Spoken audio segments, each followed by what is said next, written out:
สบายดีพี่น้องมาจะผูกสุคนนะจ้ามันนี่ก็เตรียมเครื่องพี่น้องเตรียมเครื่องไปเตรียมอยู่เพื่อนนั่นไม่เถ่าน้องพี่น้องไม่เถ่าไอ้แว่นพี่น้องที่น้องโซกเพิ่นสิบวชนำอะไรพี่น้องเนาะอ้ายเห็นอ้ายบวชแล้วก็บวชนำอ้ายเด้อพี่น้องเด้อไปเตรียมเครื่องเพื่อนไม่เถ่าไอ้แว่นนะพี่น้องเนาะเพราะว่าอันลูกชายอันสนุกนี่แหละเป็นน้องหักของอันหมู่บอเต้เด้อพี่น้องเด้อพระผู้เป็นสิบวชนี่เป็นหมู่บอเต้พี่น้องไอ้แว่นเนาะแล้วมันน้องโชคเป็นกาเห็นอ้ายอยากบวชก็เลยอยากบวชน้ำอ้ายก็เลยไปเตรียมเครื่องเตรียมของเพื่อนไปเถาเล่าพี่น้องเลยไปเถาหนกพี่น้องเลยเขี่ยวอ้นไว้อยากตัวเองยังบ่แล้วพี่น้องไปเกอม็อกแล้วก็หนก3 คนเด้อพี่น้องเด้อไปนำกันทำบุญจ้าจะทำบุญพี่น้อง7 ค่ำมื้อนี้เลยมันว่ามื้ออื่น8 ค่ำมื้อนี้ก็ต้อง7แม่น7 ค่ำมันว่ามื้ออื่น8บางทีกะสิได้กลับตอนแรงเบิ่งนี่แหละพี่น้องคันแล้วคันบ่แล้วก็ได้อยู่ต่อลืมผ่าไตพี่น้องนกเขาเอาผ่าไตจะเฮือนนกพี่น้องเฮือนหลังนั่นก็แม่นเฮือนหลังนี่ก็แม่นเด้อเพิ่นเด้อเฮือนหลังนั่นเพิ่นให้คนนั้นเสามากูสิถือขี่ออกมาก่อนเฮือนหลังนั่นเพิ่นให้คนเสาเด้อเพิ่นเด้อเพิ่นก็อยู่กับลูกชายเป็น2 คนเฮือนหลังนี้หน้าวัดพี่น้องหน้าวัดโพไซหน้าชิ้นนี่แม่นโลดาเฮือนนกเนาะเนาะสวรรค์เขตพี่น้องได้บ่แลบ่ได้บ่ละถือหยอกมา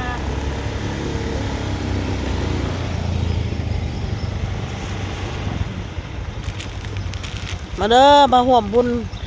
บุญนำกันเด้อพี่น้องเด้อไปนำทางได้หัวหน้าเอ้ย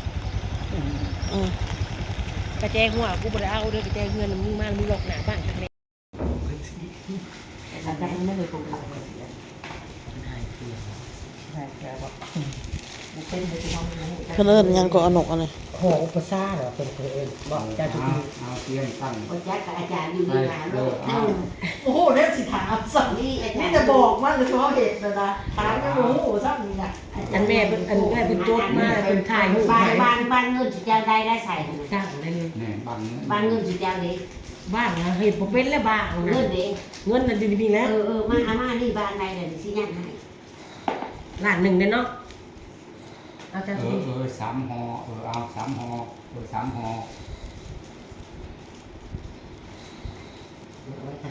มีแต่ถาม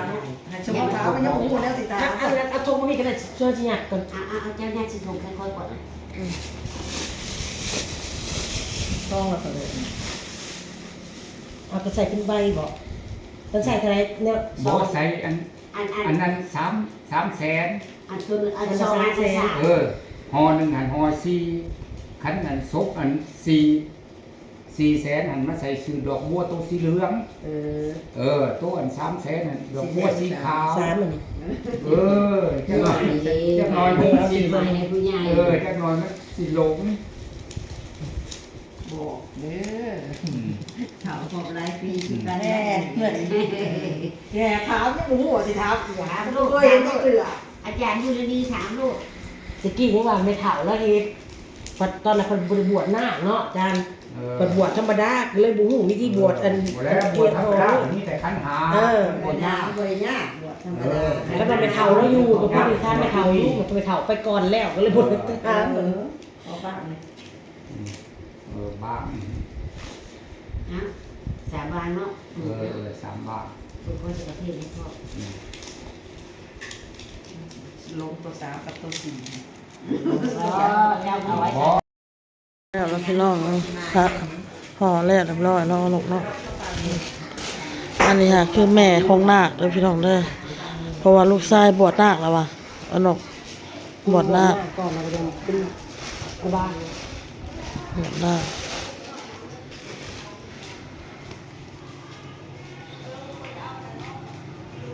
แล้วซุมเฮาก็สิกลับออกเมืองเฮือนอีกพี่น้องพุ่นแหละตอนแรกพุ่นแหละจะมาพ้อกันอยู่วัดอีกบ่เหมาะใส่หมดแล้วมันมี4 อันเจ้าซื้อค่ะก็4 อัน4 อันแม่เจ้าใส่บ่มันเหี่ยวจากของบ่ เหลือจะเหลือจะสิ มันเหลือมันมีแต่3อันจะซื้อมา4อัน บ่คือว่าจะเอาใส่ขาดอัน ใส่แล้วใส่แล้วใส่ละบาทนะไม่ลืมจะใส่บาทนะ เลือกแต่ใส่บาทใส่โลดเลย ใส่แล้วมันรู้สึกแบบจะเก็บไปในเนาะ ใส่โลนะใส่บาทนะมันจะเป็นอย่างเนาะ โอ้ยกระทามบ่ได้ท่วงเฮ้ยทาง ถามไปซื้อเนาะมันเหลือมันถือเนาะเขาเยอะตัวน้อยนะตัวใหญ่เขากินมาเบิดตัวน้อย กิน มันแรกเขานี่ละวัน แล้วเลย แล้วตัวนี้แล้วเฮาก็ แล้ว สิ บริษัทก็แล้วเลยเนี่ยบ้านก็สิจะป้อนสิโลดเลยนะป้อนเท่าไรก็ป้อนโลดบาทสิยาวนะ ห้องห้างแรกคนนี้เลยได้เลย อืม ได้นะพวกอันนี้ฮะไปวัดวัด นี่เขาเอาไปดอก บอลเอาปะสบุงอะไรอย่างเงี้ย อาชมงก็ไปวัด ไปวัดบ่ก็มีเอาใส่แก๊สไว้คืนนั่นแหละแล้วให้อันลูก มันโตงามใส่แก๊สไปให้โอมสิ่งนี้ บ่หมายถึงว่าเอาใส่รถอ้ายขึ้นไปรถอันเตาพับ มันจะบอกกี่ต่อ แล้วเขาจะไปเอาลงอยู่พุ่นเอา มันง่ายแต่แค่เอาอุ้มมาเป็นอย่างลดลงมากแต่ลดแล้วก็อุ้มก็ไป กันนั่นแหละหมายของเขาว่าเอาใส่เราเอารถใหญ่ไปเด้เลยให้เราเอาใส่ เอาพี่น้องวันนี้ก็มาต่อของทำงานเด้อพี่น้องเด้อแล้วพี่น้องเอ้ยไปซอยเวียกเพิ่นมื้อเช้านี่เนาะแล้วก็มันบ่ได้มีหยังพี่น้องมีแต่ไปห่ออันนั้นแหละพี่น้องไปห่อเครื่องอันอีหยังเพิ่นเอิ้นอีหยังแล้วก็เตรียมเครื่องเตรียมหยังให้น้องหั่นแหละพี่น้องเนาะเพราะว่าน้องก็แท้หัวแท้หยังแล้วเรียบร้อยเลยมีแต่ว่าตอนแรงประมาณ3 โมงเพิ่นว่า3 โมงครึ่งแล้วแห่ไปประมาณ3 โมงนี่แหละแห่ไปบ่เฮือนมื้อเช้านี่แหละพี่น้องเฮือนไม่เท่าไอ้แว่นนั่นแหละไปอันคนเครื่องคนหยังอันไปวัดนํกันหมดทุกคนเลยนะพี่น้องเนาะนี่ก็บ่เต้น่ะเพิ่นไปตัดผมพี่น้องหมู่เพิ่นน่ะผู้สิบวชน่ะไปแทหัวสิแทหัวแล้วเพิ่นน่ะไปตัดผมนะเพิ่นเนาะบัดนี้บ่เต้มาแล้วก็สิเอารถไปอันน่ะก่อนพี่น้องเอารถไปเซ็กไปแปรงไปเบิ่งแล้วก็สิมาจะแปรงรถแปรงหยังแล้วก็จึงสิพิธีฮอดโมงไปอันวัดไปบวชแล้วเวียกมาแล้วก็ไปอันไปมันพี่น้องคนก็มาหาเอาโตอยู่เฮือนย่าพี่กนกเราก็เมื่อเฮือนเราบัดนี้พุ่นแหละตอนแรงพุ่นแหละสิไปอัน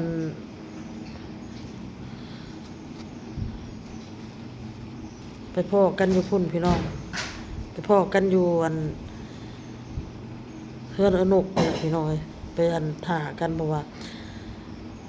ทางอนกก็สิมีอ้ายน้องแล้วนำแน่ก็สิบ่หลายปานใดดอกพี่น้องแล้วก็หมู่คู่ทุกข์ก็ลูกทุกข์กินข้าวไปกินข้าวไว้ไปกินข้าวไปมัมไปทุกข์ไปกินข้าวมัมไปมัม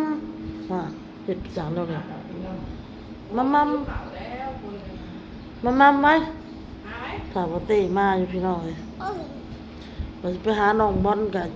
ยังบ่ได้ไปเพราะว่าอ้นสิเมื่อมาหาไสก่อนจึงเอารถไปเซ็กไปแปลงพี่น้องเอ้ย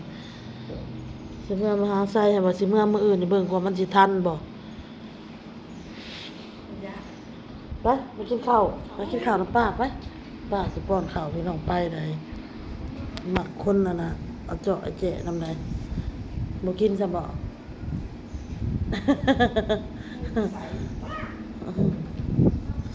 กินข้าวน้ำป้าพี่น้องมัมลูกมัมไหมมัน